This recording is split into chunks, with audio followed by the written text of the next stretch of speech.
Even if Metallica broke up in the 80s, they would still be legends, even without the Black Album. When you look at those first 4 albums, that's the definition of growing as an artist. Every album just got better than last, and that's musical evolution. And let me just tell you, the hypothetical scenario. What if they just release Kill 'Em All only? Hit the Lights, The Four Horsemen, Motor Breath, Jump in the Fire, Anesthesia, Whiplash, Phantom Lord, No Remorse, Seek and Destroy, and Metal Militia. Even the first time I heard those songs, like Seek and Destroy, it instantly felt like a classic. What if they just released this? People are gonna say, wow, that's a very great debut, strong debut by a band with a lot of potential. There's so many strong songs already. The Four Horsemen, that has a lot of parts. The No Remorse, it's very creative, okay? And the next album, Ride the Lightning. Keep in mind, this is literally 1 year apart. Kill 'Em All was July 25. This one, July 27. 1 year. Fight Fire with Fire, Ride the Lightning, For Whom the Bell Tolls, Fade to Black, Trapped Under Ice, Escape, Creeping Death, Call of Cthulhu, the Ride the Lightning solo, holy moly, and the instrumental to Fight Fire with Fire, the displacements and all of that, For Whom the Bell Tolls, the poetry and the lyrics, and even Fade to Black. Can you believe it? They wrote Fade to Black. And at that point, they're like 20 years old. And Trapped Under Ice, and of course, Creeping Death. It's all metal.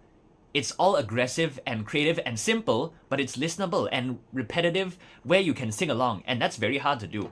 And the third album, Master of Puppets, this is even a step further from Ride the Lightning. If they just release these 3 albums, they're already done, the trilogy, the metal trilogy, and then they can just break up and they'll still be legends. It's so great. You don't need to be a fanboy to see the musical evolution and how great it is. Okay, if you like Ride the Lightning, this one is Master of Puppets, their magnum opus in their third album. And then For Whom the Bell Tolls, I prefer that one compared to The Thing That Should Not Be. That's the slow, heavy song. Fade to Black, now we have Sanitarium. It goes even more deeper, more like lyrical themes and more music. And then Trapped Under Ice, Disposable, Escape, Leper Messiah, those are the mid songs, number 6. And then Creeping Death, now we have Orion.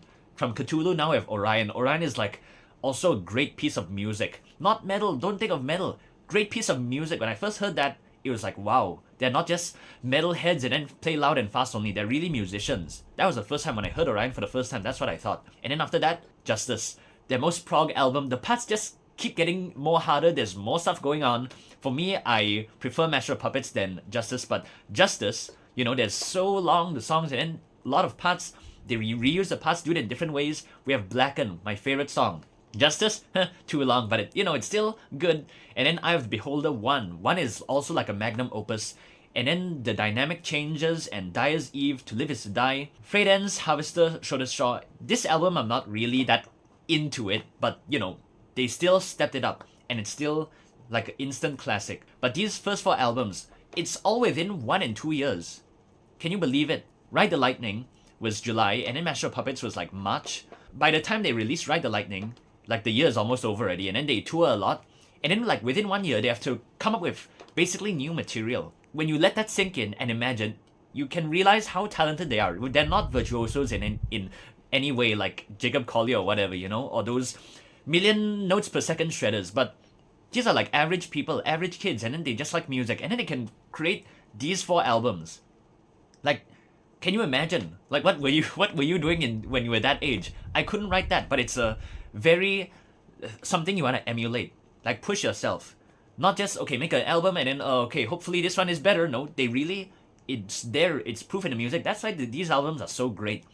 And even now I still listen to them and I still get amazed at the songwriting. It's so simple. Even I get annoyed, like, why didn't I come up with For Whom the Bell Tolls? It's just 035, and the chords are so simple, but the way you rearrange it and then the lyrics you write that can resonate with so many millions of people. When I saw For Whom the Bell Tolls, the last time I saw it a few years ago, it had 100 million YouTube views. For that song, I wouldn't have even expected it.